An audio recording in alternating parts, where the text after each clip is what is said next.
Hi, I'm Selene. At my parents' grand anniversary party, Mom raised her glass and said, "I'm proud of all my children, except her." The room laughed. I didn't. I just stood up, dropped the DNA results on the cake table, and reclaimed the $390,000 house they were celebrating in because it was mine. They thought I was the family shame, but they built their dream on my silence and my blood. Want to know what broke first, my heart or their illusion? Let's start from the beginning. Before we dive in, what time are you listening to this and where from? Drop a comment below. You're not alone in this. I pulled up just shy of the Stone Circle Drive, stopping behind a glossy black SUV that still had out-of-state plates. My car, a gently dented sedan with a sun-faded bumper sticker, looked like it had stumbled in from the wrong side of the tracks. The valet glanced at his clipboard, blinked once, then wordlessly held out his hand. I passed him the keys without comment. No one greeted me. The estate looked just like I remembered: manicured hedges, old Carolina oaks draped in pale green moss, and the wraparound porch that my father had once painted himself, long before the world started acting like he never existed. Lights twinkled through the high-arched windows. String instruments spilled polite melodies out onto the gravel, notes that floated like perfume but didn't invite you in. I stepped through the door alone. Inside, the scent of catered lamb and polished wood mingled with expensive perfume. I walked slowly, past laughing clusters of relatives and guests in their satin and pressed collars. Nobody turned. I wasn't expected. I wasn't wanted either. "Selene!" Callista's voice rang out like a bell, fake sweet and too loud. She crossed the foyer in heels that clicked with purpose and wrapped me in an arm's-length hug, chin tilted for the photographer, her teeth already framed for the picture. "You look like yourself," she said with a smile that didn't bother to reach her eyes. Before I could respond, I heard the familiar clink of glass. Mother was approaching. Varela wore a deep emerald gown that swept the floor, her hair perfectly pinned. She floated toward us, cradling a flute of champagne that shimmered gold under the chandelier. Engraved on the glass, I noticed, were the words, "Family Forever." Of course. She held it out, toward me, I thought, but paused. "Oh." She blinked and turned. "This one's for her." The flute landed in Callista's hand. "Oops," Varela added, already turning away. My smile was tight, brittle.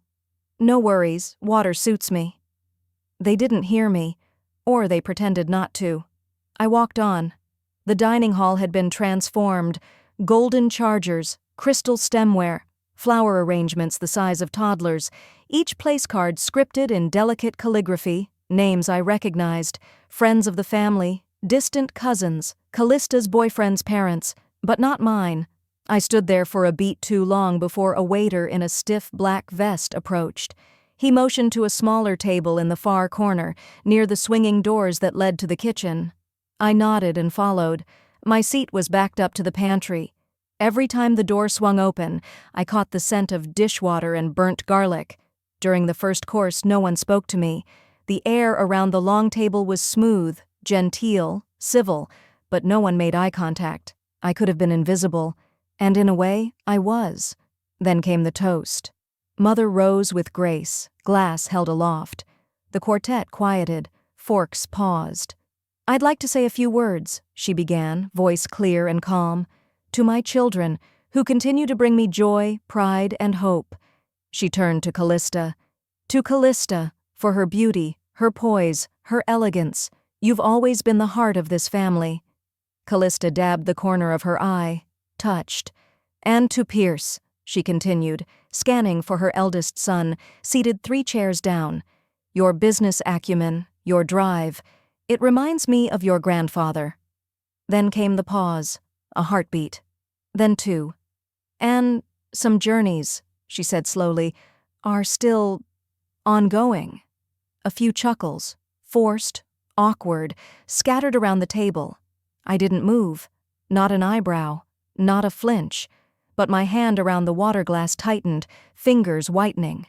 Varela's gaze flicked across me. "I'm proud of all my children, except—" She didn't finish. She didn't need to. The silence that followed was louder than any insult. Callista laughed softly behind her hand, sipping from her engraved flute. I stood. There was no speech, no storming, no scene. I simply walked out, past the table, through the foyer, out the side door. Cool air hit my skin as I stepped onto the veranda. The night had fallen without me noticing. Crickets chirped faintly from the trees beyond. The oak in the middle of the lawn stood tall, shadowed by moonlight, its roots older than most of the people inside. I remembered the day my father planted it. I was 7. He told me it would be my anchor. "Whatever storms come, this house will always be your shelter," he said, pressing my hand to the bark. He hadn't known how quickly a shelter could become a prison, or how quiet cruelty could grow louder than thunder. A shuffle behind me.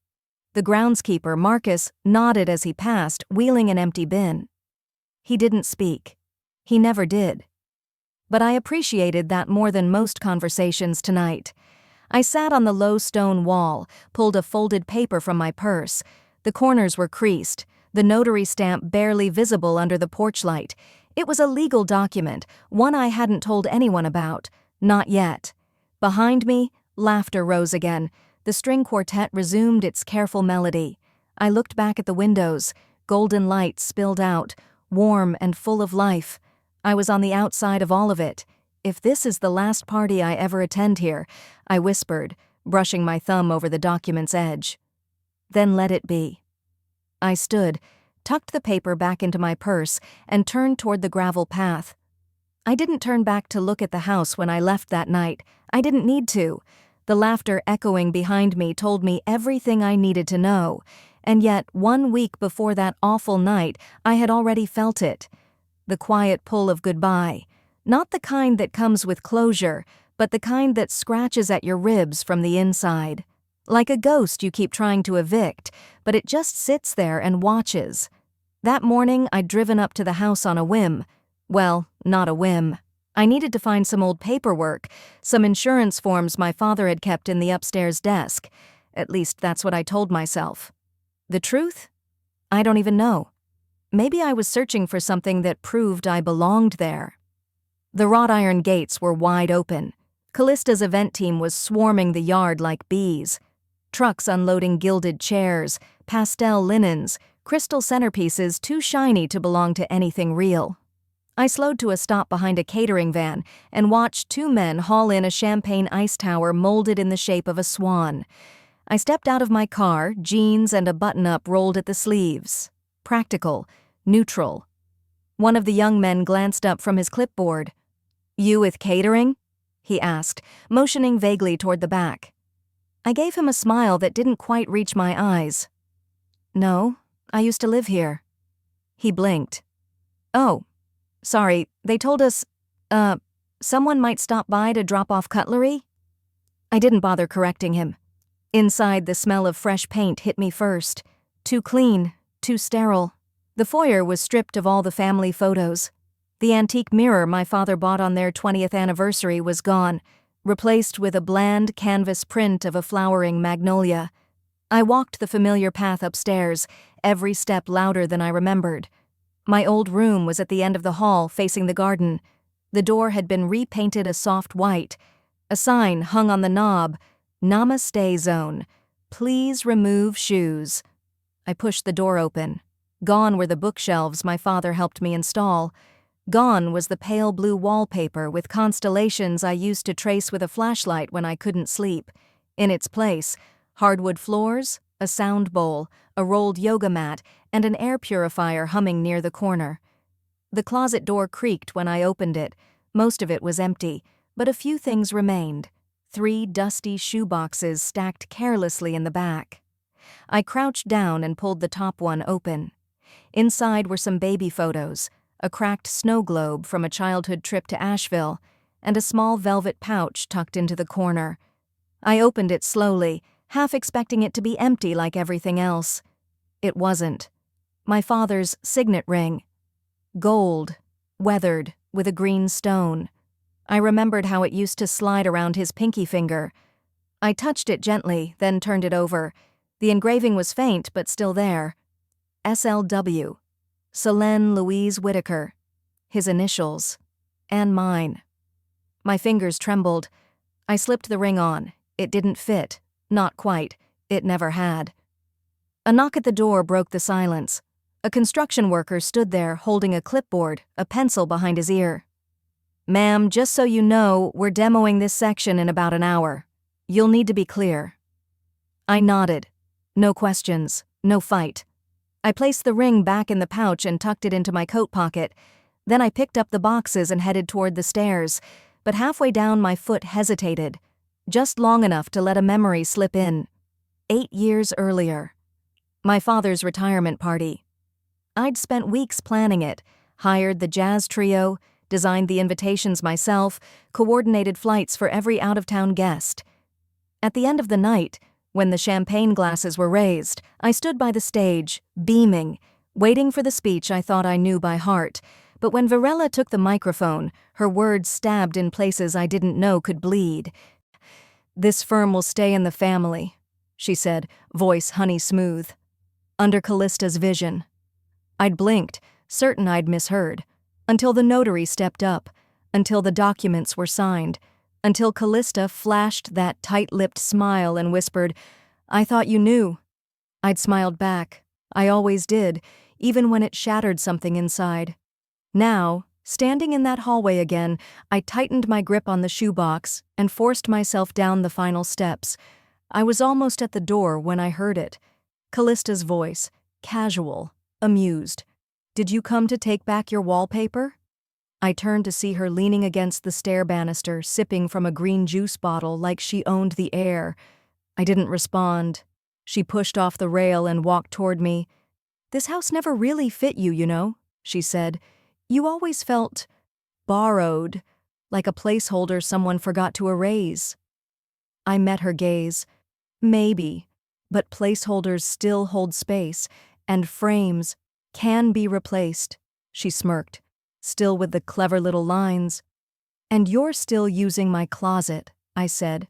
She tilted her head. "Careful, Selene. You sound like someone who thinks they still have a claim." I didn't rise to it. Instead, I stepped past her toward the door. Just as I reached for the knob, something fluttered from beneath the shoebox. An old photo. I caught it mid-fall. 3 faces smiled back. Callista as a girl, about 7, holding Varela's hand, and on the right, a jagged edge where someone had torn a portion out. I didn't need to guess who had once stood there. I folded the photo slowly, deliberately, and tucked it inside my coat. Then I whispered under my breath, barely audible, "You forgot I remember everything." The photo stayed folded in my hand long after I'd shut the front door behind me. The silence of my apartment was a welcome contrast to the chaos I'd just walked through. No decorators, no laughter echoing through rooms that used to belong to me. Just the low hum of the fridge and the creak of hardwood under my shoes. I set the shoebox on my desk. My hands hovered over the lid for a second. Then I opened it. The light from my desk lamp spilled across a small collection of things that somehow felt heavier now. A faded Polaroid, a wrinkled birthday card, an old boarding pass, and near the bottom, pressed under a stack of receipts and paper scraps, was a yellowing envelope with a notary stamp I'd recognize anywhere. I didn't breathe as I pulled it free. The seal was unbroken. Thick parchment, labeled in my father's handwriting, Last Will and Testament of Linwood Westfall, Revision 2A. The date stopped me cold. Exactly 1 month before the firm threw him a surprise retirement party I hadn't been told was also a farewell. I sat down slowly. My knees had started to shake. This wasn't nostalgia. This was something else. This was a map to everything they didn't want me to find. Behind the will was another piece of paper, lined, folded in thirds, sealed with a rusted paper clip. It was addressed simply, "My Selene." My chest tightened. I unfolded it gently. The penmanship started clean, then wavered toward the end, like he was rushing. "Selene, if you're reading this, then things didn't go the way I planned. They wanted legacy, I know, but you were my legacy. Not the firm, not the image. You. I made mistakes. I know that too. letting others steer the ship, thinking I had time to course correct later. But the house, it was always meant for you. It's yours in name and was supposed to be in practice. If anything happens before I fix this, you'll know what to do. Dad. I didn't realize I was crying until the ink started to blur. But this wasn't the kind of crying that left me empty. Not this time. This time there was heat behind it. Resolve. I wiped my face and began reading the will. The hours passed unnoticed. I sat there cross-checking stamps, matching attorney license numbers online, flipping between PDFs and bank statements I didn't even remember saving. And then I found it. A record of the original attorney's office. Closed now, but once run by Marvin Layton. My godfather, someone I hadn't spoken to since the fallout. He'd distanced himself quietly when my mother made it clear I was choosing bitterness. I stared at the contact card on my screen for a long moment, then tapped call. 3 rings, a pause, then, Sol? His voice was slower now, older, but still sharp. I found something, I said, barely able to keep my voice from shaking. Dad's will, the real one. It's dated just before everything changed. Silence, then a breath. Version 2A? He asked. Yes. I told him they'd bury it if he didn't file it directly. I warned him, but he said your mother would do the right thing. I let out a bitter laugh. You know she wouldn't. I do now, he said grimly. Listen, that's the version your father intended to enforce, not the garbage Callista waved around after he was gone. Can you help me? I asked. A beat.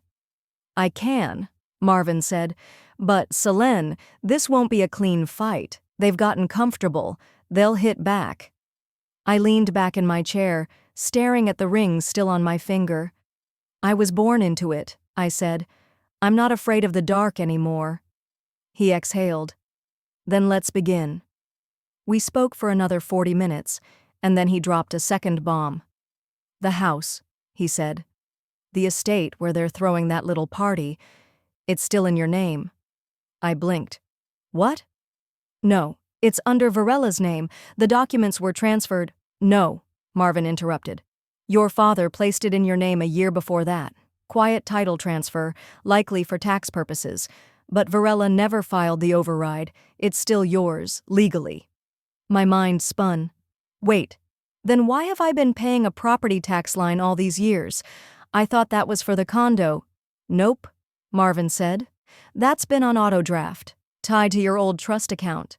They probably hoped you'd never notice. I stood up. The shoebox.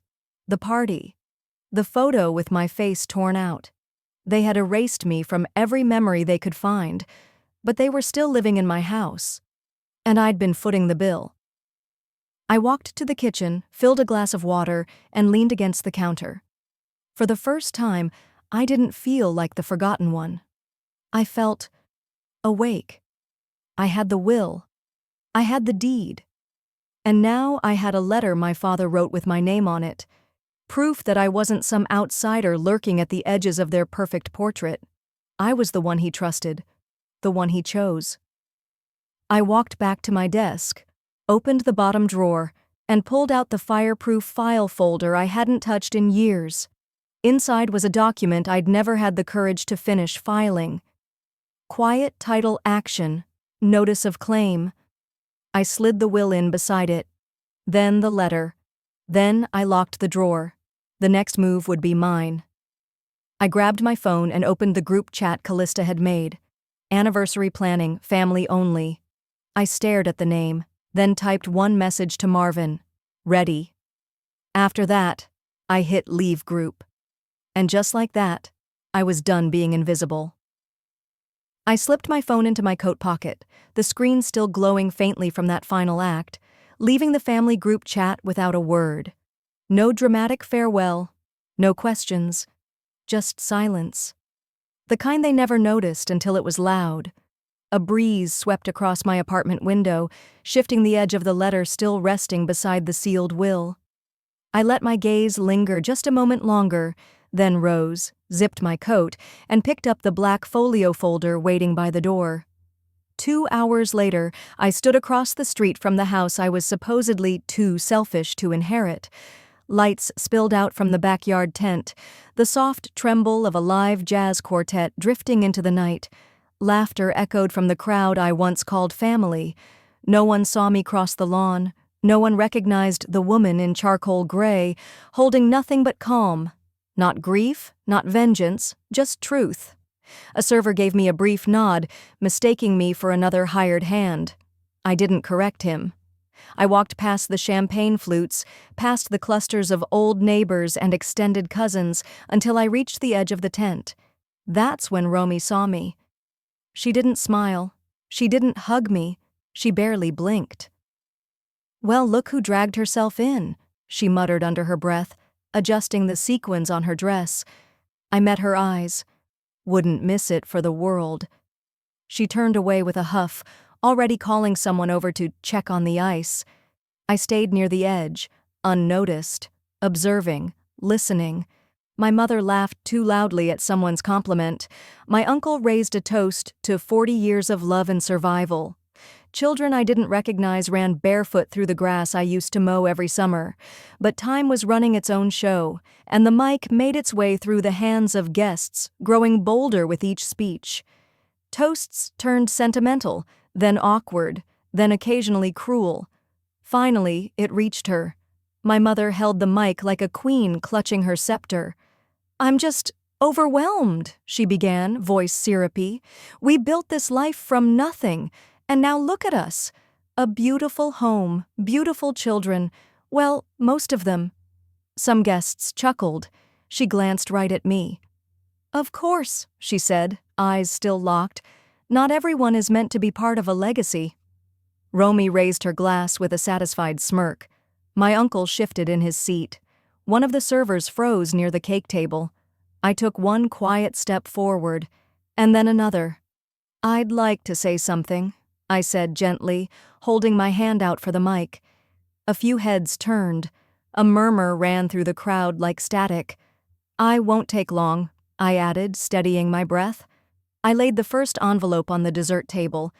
"This is the most recent version of my father's will. It's signed, notarized, and legally binding, dated just weeks before he was forced into retirement." Mouths fell open. My mother didn't move.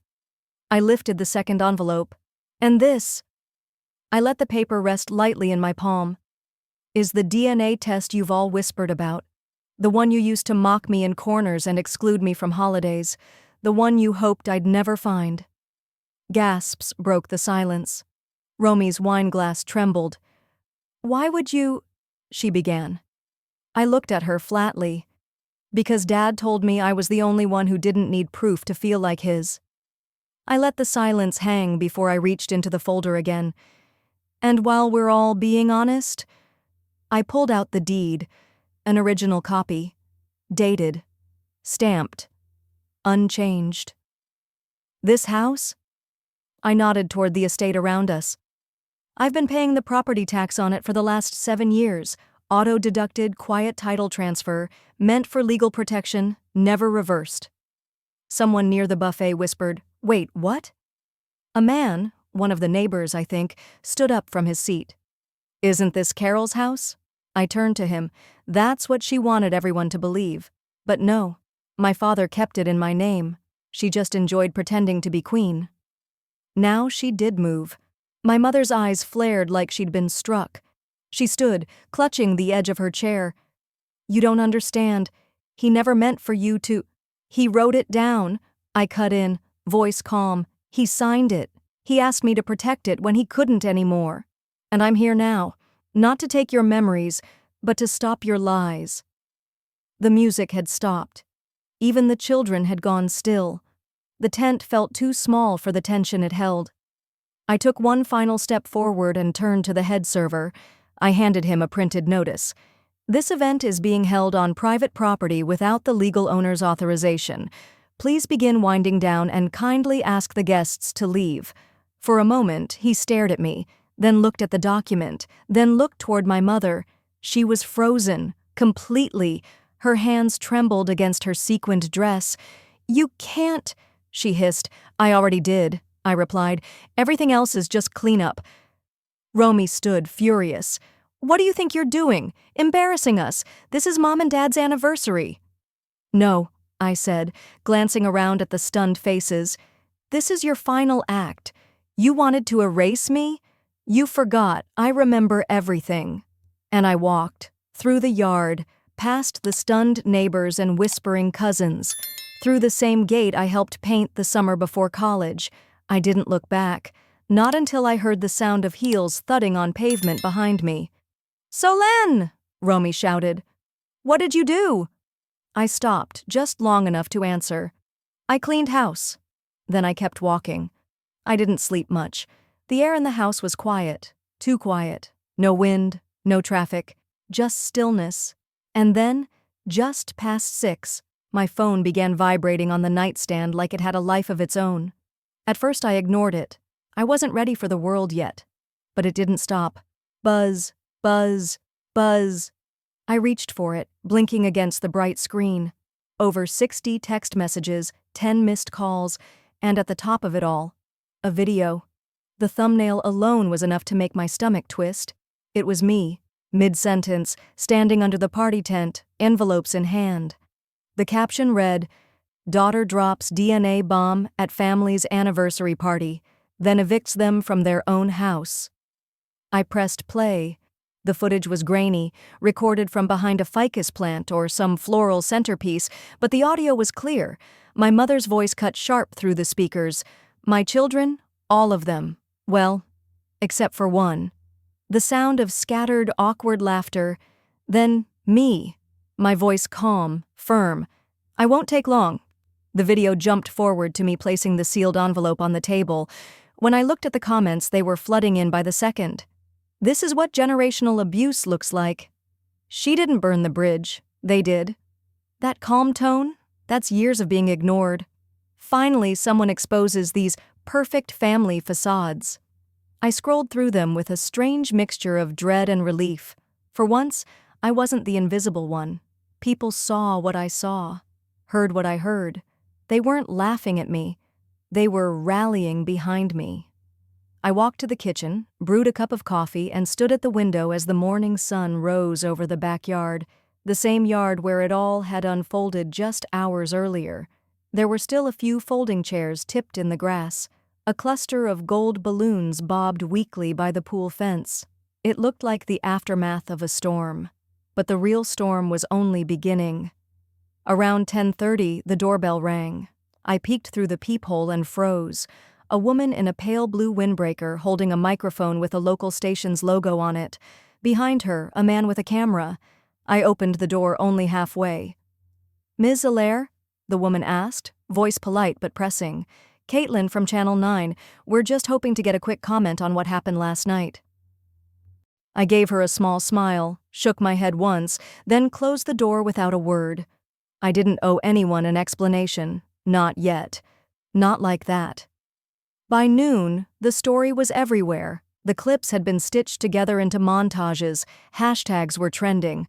My lawyer called me around 12:45. "We're issuing a statement," she said. Short, controlled, no emotion. She sent the draft. I read it twice before approving it. I only revealed what they buried for decades. That line was everywhere by evening. I saw it quoted beneath news headlines, printed over a still frame of me at the microphone. Someone even turned it into a meme, my face frozen mid-turn, with the text in bold. Then came the second leak. It started as a private message from someone I didn't know, a username with no profile picture, no followers, just a link and a note. "You should see what the HOA caught on their cameras last week. Thought you'd want this." I clicked. It was security footage, side angle, time-stamped, muted. I recognized the front walkway of my parents' house. My mother was walking beside my father. She paused near the gate and looked toward the camera, unaware it was recording audio that time. A subtitle had been added to the clip, Carol, laughing. "That girl's nothing but a charity case. She should be grateful we didn't dump her years ago." The date on the footage? 2 weeks ago. The video was spreading fast. I hadn't shared it, but someone had, and it was hitting nerves. This is what narcissistic families do. She's not lying. They gaslit her for years. Can someone check on this woman? Because I feel sick just watching. The narrative had shifted. I wasn't just the daughter with a mic, I was the woman they tried to erase. By 4 p.m., my phone buzzed again. This time, the name that flashed across the screen made me pause. Romy. I didn't answer. A minute later, a voicemail, then a second call, then a text. Please, Mom isn't okay. You've gone too far. 5 minutes later, another knock on the gate. I stepped out onto the porch and saw her, my sister standing outside the gate in yesterday's heels, makeup still smudged from the party. I didn't move to let her in. She gripped the bars. Solange, please, you've made your point. People are calling us monsters. Mom's having a breakdown.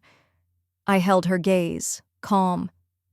It stopped when you toasted to my erasure, I said. She didn't respond. She blinked.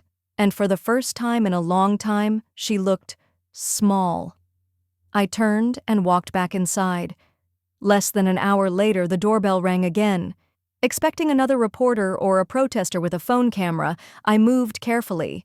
But this time, the person on my porch wasn't young or loud or holding a mic. She was short, older, in a quilted vest, holding an envelope in one hand and her purse in the other. Mrs. Delaney? I opened the door slowly. Is everything okay? She gave me a tight smile. I thought you should have this. I invited her in, made tea, and sat beside her at the dining table. She slid the envelope across. I found this in my file cabinet last night, she said. Your father and I signed it years ago. It was part of the transfer paperwork when they split the backlot with us. He wanted your name listed, in case anything ever happened. I opened the document. Notarized. Stamped. Clear as day. In the event of family dissolution or dispute, legal right and interest in Parcel 9B shall be reserved for Solange Allaire as first beneficiary. I stared at the paper.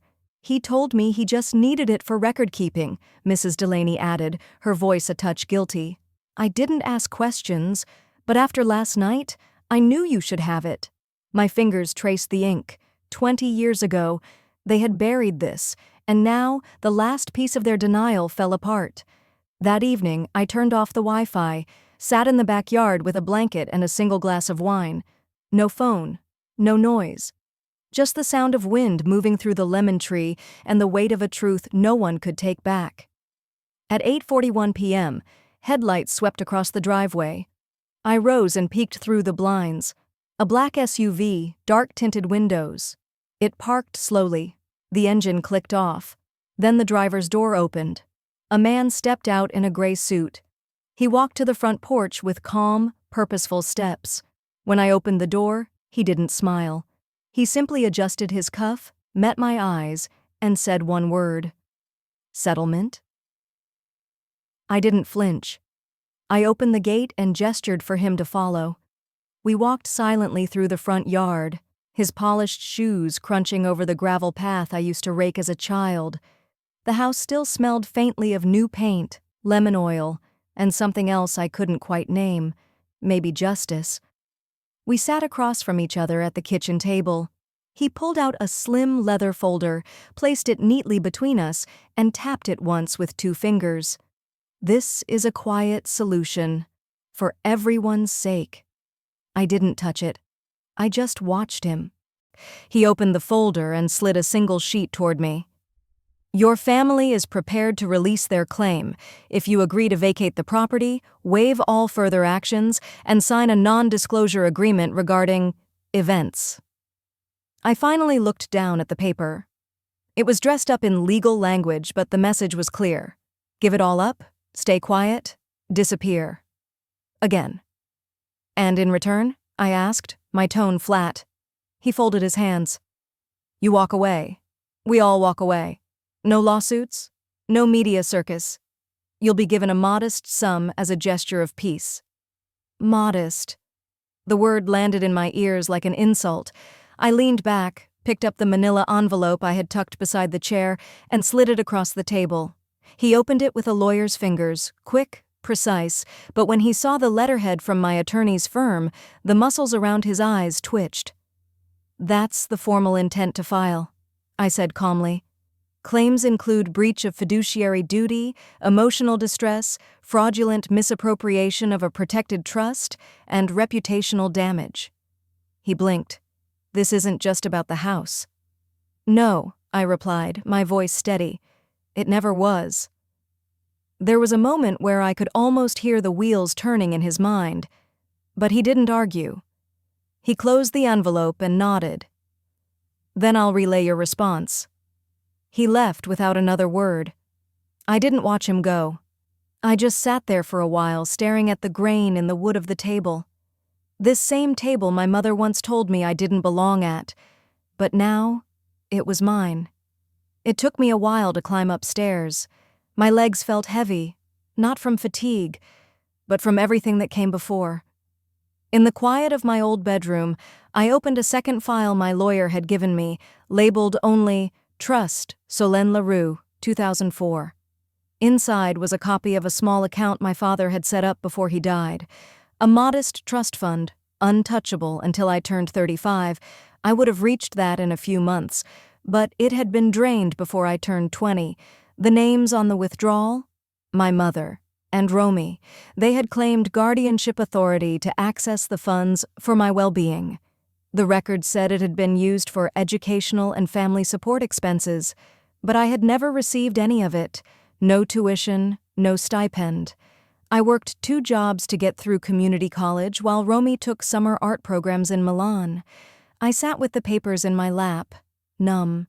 I used to wonder if I was being ungrateful, if maybe, somehow, I had misunderstood everything.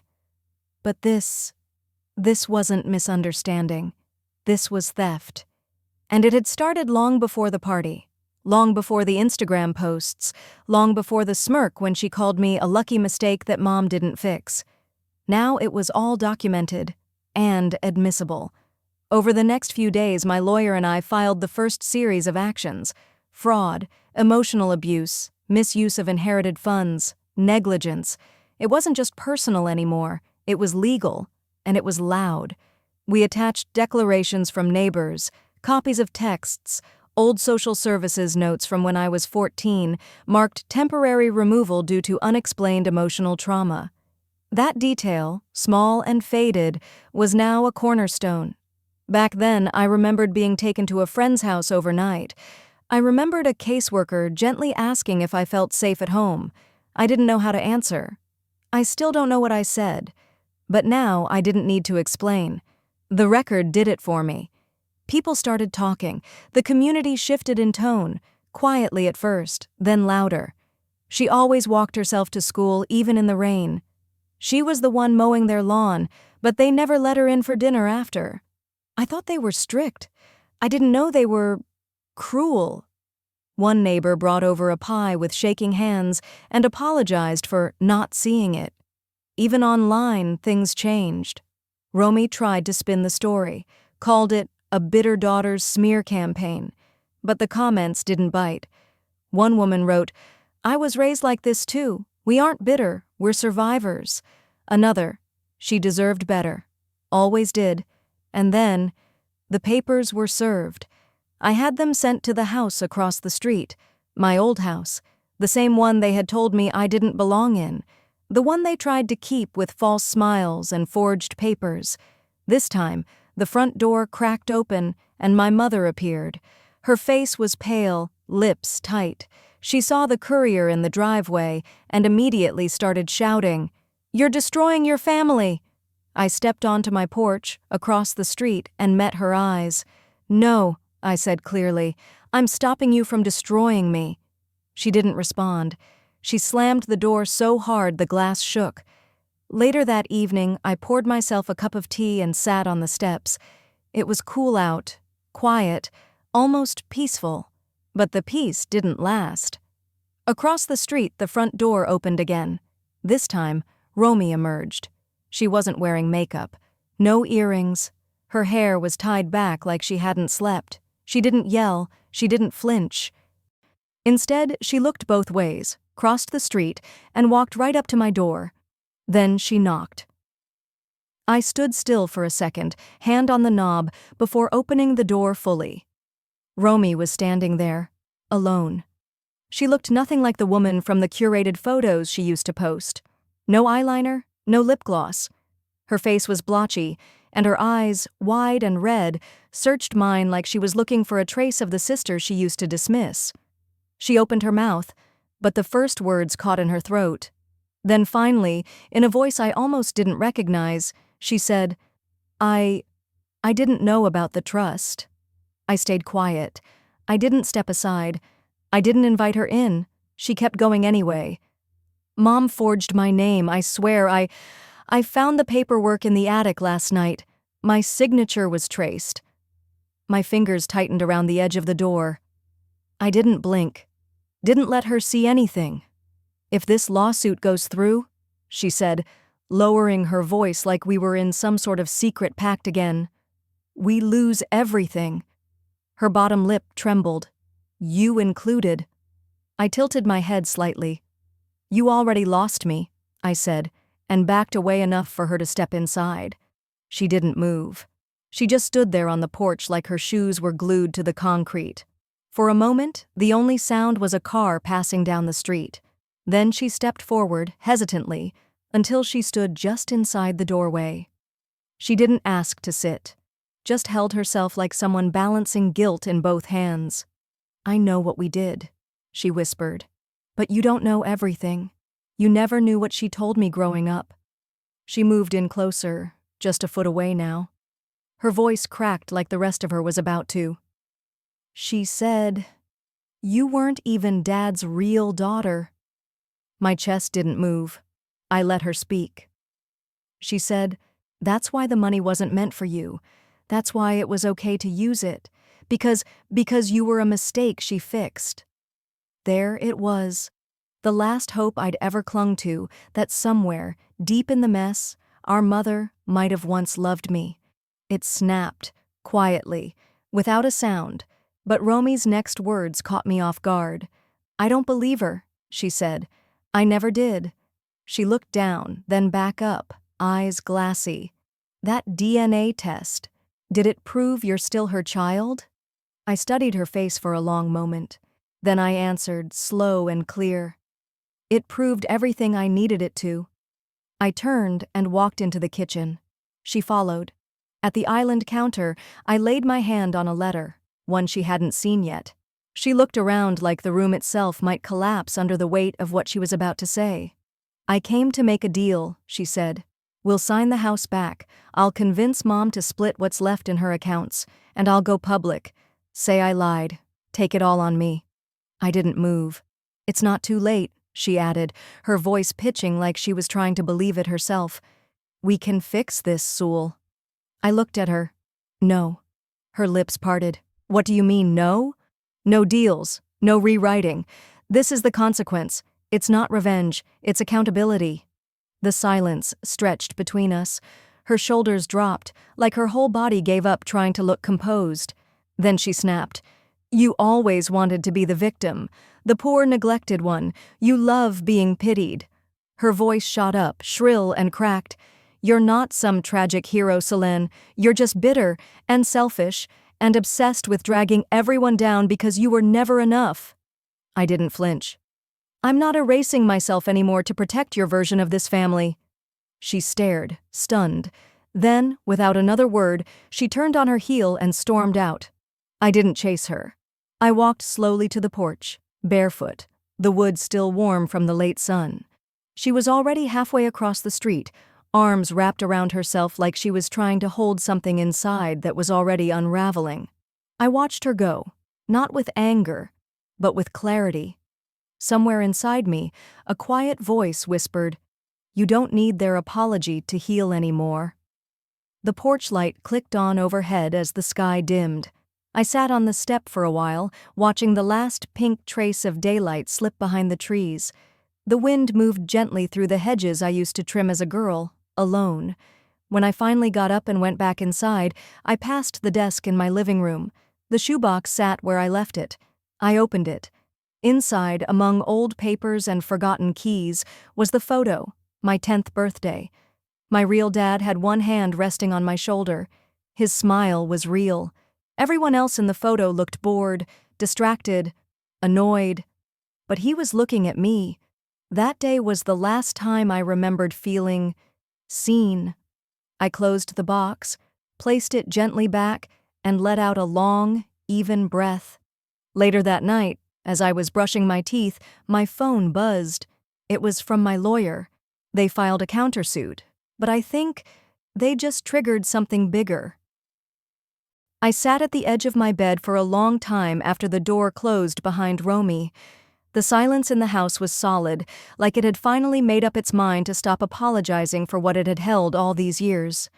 Outside, the sun was beginning to lower past the trees, the light golden and indifferent. I picked up my phone and dialed Marcy. She answered before the second ring. "I was just about to call you." "What did they file?" "A countersuit," she said flatly. "Emotional distress, defamation, and fraud." I let out a breath, not surprise, just the tired kind of knowing that comes from people who never learn. Marcy's tone changed. A glint of something almost playful crept into her voice. "But, Solène, I've been waiting for this." I stood, walked slowly toward my kitchen window, fingers still tight around the phone. "Go on." "I subpoenaed the Foundation's full record months ago. It took some digging, but we found a clause, 2012, buried in the original trust documents. If they make one false claim under oath, just one, it triggers full revocation of their inheritance rights, retroactively." I blinked. "So if they lie, they lose everything. And if they already lied—" Marcy didn't answer right away. Then, with the kind of precision only a seasoned litigator could deliver, "They just walked into a trap they'll never crawl out of." The quiet that followed wasn't fearful. It was relief in its purest form. After we hung up, I sat down at my desk. The folder was already there, her insurance withdrawals, the forged signatures, the statements backdated by 2 weeks to cover up the wire transfers, the envelope with the notary's sworn statement. But at the top of it all, the voice memo. Romy's voice, high and giddy, recorded on a call she didn't know I had access to. "She'll never find out," she laughed. "We own that house now. She's just a tenant who doesn't know it yet." I played it twice. Not out of rage, not for vengeance. Just confirmation. Then I hit forward. Sent the audio and a short message to 3 people: the president of the HOA, Mr. Dillon, the realtor who'd hosted the anniversary open house, and Professor Lane, my old college mentor who once told me, "Solène, never apologize for knowing how to protect yourself." By the following morning, the ripple had turned into a wave. The HOA sent an email titled, "Emergency Board Decision." I opened it while sitting on the porch with coffee. A gentle breeze passed through the hydrangeas. It was a formal statement, almost too formal, but the words were exactly what I needed to read. "As of this morning, Ms. Romy Leclerc and Ms. Jolene Leclerc have been removed from their positions on the Homeowners Association Board, citing clear violations of ethical standards, including financial manipulation, property defamation, and falsification of community records." There was more. Attached were redacted trust fund files, confirmation of DNA results, and, at the very bottom, a line that made me set my cup down gently. "This board recognizes Ms. Solène Jameson as the sole legal heir and reinstated member of this residential trust community." 2 hours later, a local blog reposted the letter, then a neighborhood forum. By evening, it had made the digital round of several community Facebook pages, a TikTok video from someone in the neighborhood reading it in dramatic voice, and a regional news segment with the headline, "Daughter Disowned, Fights Back with DNA and Documents, Wins." The comment section was a wildfire of emotions I didn't touch. Instead, I bookmarked it. The next morning, I was arranging files in my kitchen when the doorbell rang. Once. Then again, twice. Faster. I stepped toward it, cautious, and looked through the side glass. Romy. But not alone. There was a man with a DSLR camera, a young woman holding a fuzzy mic just over Romy's head, and another person holding a boom pole by the sidewalk. I opened the door, but not fully. She was crying, visibly shaken, eyes red like she hadn't slept. She wore white. Always white. "I loved you," she said, her voice cracking as she gestured toward the camera. "I did everything for you." The mic girl motioned to the man, who angled closer. I stepped outside, quietly closed the door behind me, and looked her in the eye. "You should have said that before the cameras showed up," I said calmly. Then I turned and walked past them. I didn't look back. Her words didn't stick to me the way they used to. My heels on the pavement were the only sound that mattered. I spent that evening in the backyard, pruning the hydrangeas. Around 7, someone left a letter on my porch. No knock, no bell. It was from Mr. and Mrs. Halvers, the couple 3 houses down. They'd been distant with me for years, polite but hollow. Inside the envelope was a handwritten note. "We believed what they told us, that you were troubled, that you'd abandoned them. We're sorry. If you ever need anything, you have our number now. The Halvers." So. The next day, a small potted lavender sat on my steps with a card taped to it. It read, "You belong here." And just like that, I felt something loosen in my chest. Not everything was fixed. But the house, the one I had to fight to breathe in, finally felt like mine. I walked through each room slowly that night, touched the window frames, adjusted a crooked frame. I stopped by my desk and glanced at the photo of me and my father, his hand on my shoulder, my face still round with childhood. For the first time in years, I whispered aloud, "You'd be proud." I turned out the lights, headed upstairs. My phone pinged just before I reached the top step. A new email. Subject, "Your father's real will, found." The email came just after sundown. I'd finished watering the small potted plants by the kitchen window, gifts from neighbors, symbols of something I wasn't used to, kindness without expectation. As I wiped my hands on a towel, my laptop chimed. One new message. Subject, "Your father's real will, found." I clicked it open. The sender was from a private probate investigator, a name I didn't recognize at first.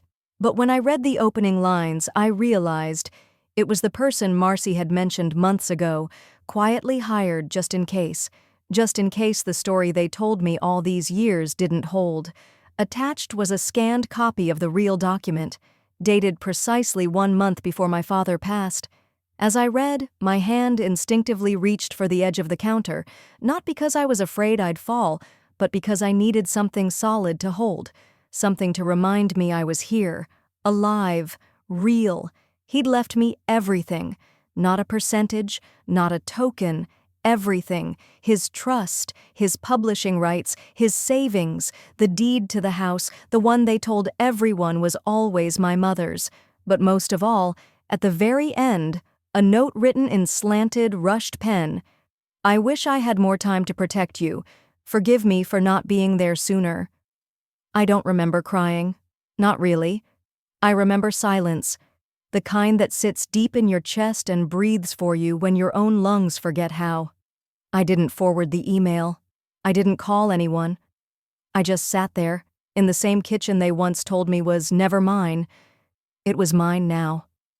3 days later, the court was packed tighter than the last session. The air buzzed, but not like before, not with judgment or mockery. This time it felt like waiting for truth to land. Marcy stood with calm, almost deliberate patience as she handed the judge the new will. Romy and my mother, sitting across from me, looked like they had aged years since the HOA statement went public. Romy's lip trembled once. My mother stared straight ahead, her fingers twisting a silk scarf I'd never seen her wear before. Maybe someone told her it made her look soft, harmless. The judge skimmed, nodded once, then again. When she spoke, her voice was clear. "This will, dated and verified, invalidates all prior claims to the estate presented by Mrs. Greer and Miss Romy Greer. All assets, including the disputed property, intellectual assets, and financial trust, are to be transferred to Ms. Solène." A rustle moved through the courtroom. Chairs shifted. Breath caught. Then Romy stood up. "Please, Your Honor." she said, her voice cracking. "We didn't know. She wasn't supposed to get anything. She left. She didn't want to be here." "She stayed," the judge replied coolly, "and she gave you 30 years of chances." My mother tried then too, standing shakily. "We're still her family. Can't you show mercy?" The judge didn't hesitate. Mercy was what she gave you. Every year you used her name when it was convenient. Every year you let others shame her so you could rise. And yet, here she is, still showing up with integrity. The gavel hit wood. Final. Later that afternoon, when most of the courthouse emptied, I walked out alone, passing Romy on the steps. She avoided my eyes. My mother looked like she wanted to say something, but the words weren't there. Or maybe they were, but too late now. Back at the house, I walked slowly, room to room. The same walls that once held whispers, sharp looks, and the kind of silence that eats at you quietly. The dining room table where Romy's birthday cakes were stacked high while mine were forgotten. The hallway where I stood too long, too often, waiting to be told I belonged. I touched nothing. I didn't tear the curtains. Didn't smash the mirrors like I once fantasized about during nights alone. Instead, I packed up a few small things that held no meaning anymore, and I picked up the phone. A week later, the house was listed under a new name, Graceway Transitional Shelter for Women and Children. When the director came to tour it, I told her, "It never felt like home to me, but maybe it can be one for someone else." She nodded quietly, her eyes wet. "They'll be safe here." Huh? That night, I stayed in a small guest apartment Marcy had insisted I use for the next few months. I lit a candle. Not for anyone else, just to sit with. 3 weeks passed, long enough for the story to stop being new, short enough that the sting hadn't quite faded. I hosted dinner, not a party, just dinner. My college mentor arrived first, bringing homemade cornbread and a hug that felt more like a mother's than anything I remembered. Then came the elderly couple from 2 doors down. They brought a potted plant and said they were proud of me. Marcy was last, walking in with a bottle of wine and a smirk. "I told you," she said. "I don't miss."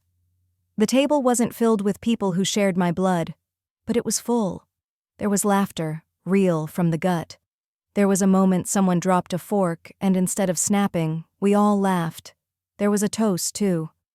"To those who heal," my mentor said, glass raised, "even when no one claps for it." I didn't cry. I just smiled. Later, as I walked out to grab the mail, I saw the new paint on the old mailbox. It had been there for a while now, but I'd avoided looking closely. Now I did. It said simply, Solène. Not the Greer family, not Unit 2B, just me. No titles, no question marks, just a name. Mine. I stood for a long time, fingers brushing the letters. There were no reporters outside anymore. No HOA notices taped to the door. No sharp words echoing in the walls. Just the wind, and a future I finally believed belonged to me. As the evening deepened and streetlights flickered on, I stepped back through the gate and closed it behind me, not out of fear, but because it was mine to close, mine to open again, if I chose, one silent step at a time.